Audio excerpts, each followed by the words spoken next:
Welcome, everybody. Cannabis News is November 14th, 2019. I am your host, Joe Klare. You can find us at marijuanatimes.org. You can find these shows there. A bunch of great articles as well. marijuanatimes.org. Today, talking about cannabis use increasing among college students, also the problems with growing marijuana near hemp and the cross-pollination that's happening in several states. And Yale, we're doing some medical marijuana clinical trials for humans. That's right. And I know a lot of you are saying, hey, where can I sign up for that? Well, I'll let you know. Coming up, first, before we get to all that, of course, Cannabis News is brought to you by Natureside, nature-side.com, and their organic, all-natural pesticides grow safe and poison-free.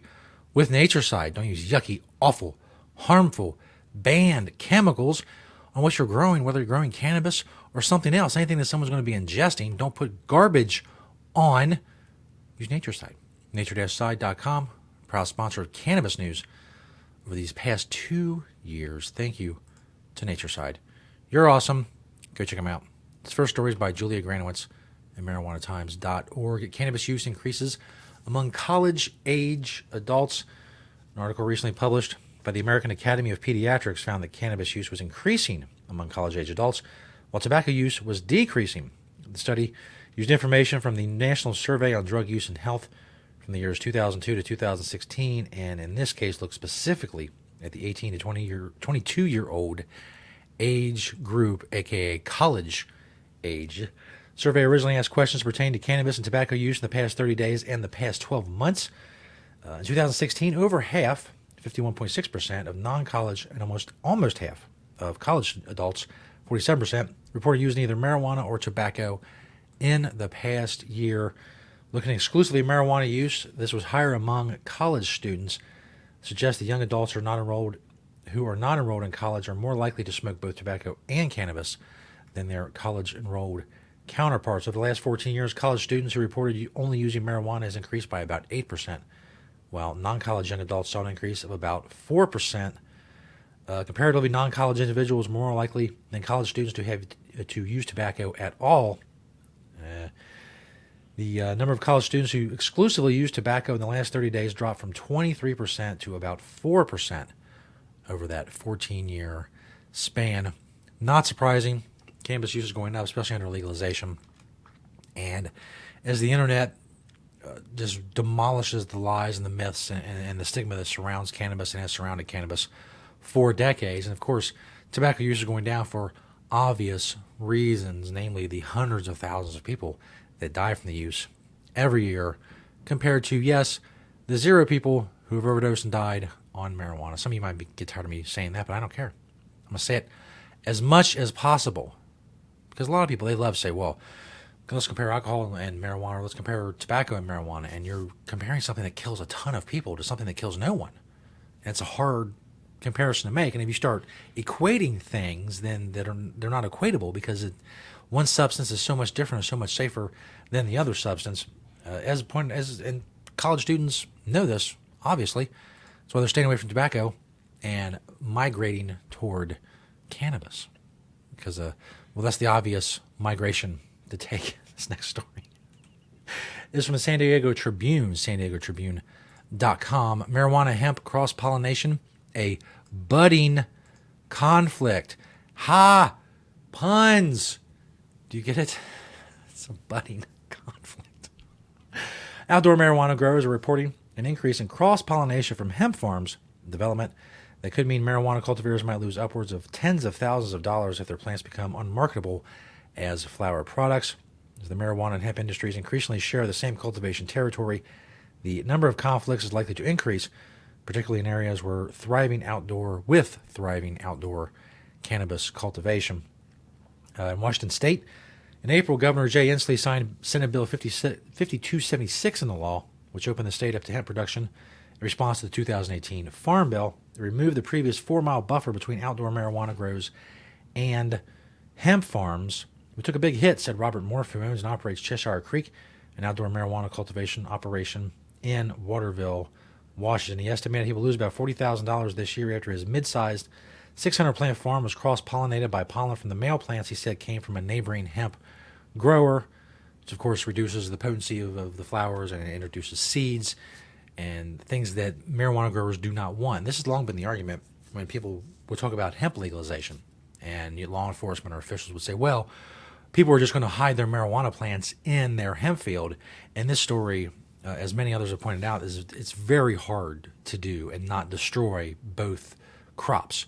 You want one to do one thing, you want one to do the other when they start cross-pollinating and producing seeds, and that creates problems and reduces the value of each crop. So people are not going to hide their marijuana crop in a hemp crop. That's never been an argument that really flies when it comes to being against the legalization of industrial hemp. According to Morph, his flower is full of seeds, reducing the usable volume and overall quality and value of the crop. He won't be able to sell it on the wholesale or retail flower market and will take a financial hit by selling it all for extraction. So he's been growing marijuana for 3 years out in the middle of nowhere, but then the buffer went down, and the hemp grower who leased the land from the farmers across the road assured Morph that the plants would be grown from clones. Since Morph was there first with his marijuana operation, it was up to him to give the okay, and he took it on faith. The hemp growers would remove the male plants. He also thought the cross-pollination would have been worse for them than it would have been for him. But instead, they grew the hemp. They left a bunch of hemp plants sitting in the field across the street, across the road apparently, and then took off. So, and he said he would think about suing them, but it's not worth the cost, so he's got to take the financial hit.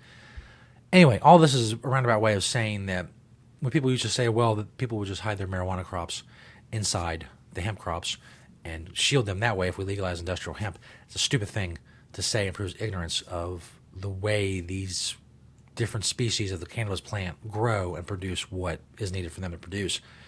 And also, it shows that there's going to have to be a little bit of thought going into putting hemp fields next to marijuana fields, maybe more of a moving towards indoor growing, things of that nature. Apparently, there are researchers looking into the problem. The USDA acknowledges the cross-pollination issue, and they've set aside money to address it. In October, they awarded $500,000 to a Virginia Tech research team to get better data on pollen drift. The goal is to predict how and where pollen grains travel. So it's going to be a lingering problem. The problems, especially as more hemp fields are grown, the space between hemp and marijuana fields is going to have to be constricted somewhat to allow for more growing, and there are going to be problems that are going to have to be addressed. This last story from WSHU.org. Yale pioneers medical marijuana trials. The U.S. Food and Drug Administration has approved a medical marijuana clinical trial led by the Yale University School of Medicine. Researchers say it's the first of its type to be run on human subjects. Yes, please. Corey Alicia has been using medical marijuana since she was diagnosed with stage 4 brain cancer in 2014. She says it helps me with every physical ability that I have, with talking and doing everything. My right side was completely numb after having my seizures and my surgeries from the craniotomies. This medicine has made it so I'm able to live my life. Alicia got her medical marijuana from CT Pharma. The Portland, Connecticut-based provider will supply oral tablets for the trial. Patients will take different combinations of THC and CBD. Yale Dr. Rajita Sinha will lead the trial. So we wanted to see if we can understand it better. How does it work? Who does it work for? What doses do you need? Which symptoms can be alleviated?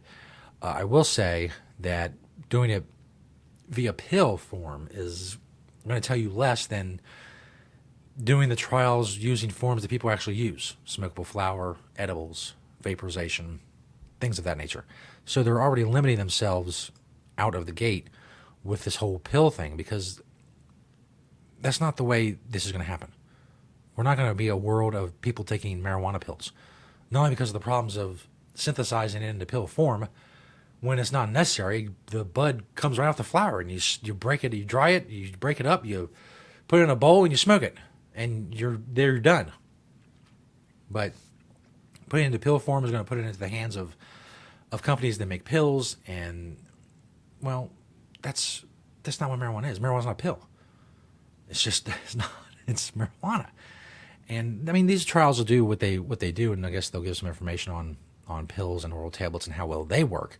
But it's not really going to tell you overall how well actual marijuana works for medical purposes. But still, it's the first of its kind. Any research, any movement towards the human clinical trials of medical marijuana, wherever they take place, yes, yes, yes. Go do that, yes. Gather a bunch of people, give them a bunch of marijuana, have them smoke it, eat it, vaporize it, get some feedback, see what they say, see how it affects their bodies. Great. Go do all that. That's fantastic. But let's not pretend that giving some people some THC pills or whatever is going to tell you something about medical marijuana that people use on a daily basis, because it's really not going to. Thanks, everybody, for checking out the show. Cannabis News. We're here 5 days a week, of course. MarijuanaTimes.org is where you can find us. Search the Marijuana Times on YouTube and Vimeo for the video. For the audio podcast, search Apple Podcasts. Thank you to all of you who use this show to spread the truth about cannabis, who like and share and comment on the videos and share them on your various social media platforms. Email them to people. However you share the show. Thank you. You are awesome. That's going to do it for today here on Cannabis News. Thanks for watching and listening. And we'll see you next time right here on the aforementioned Cannabis News.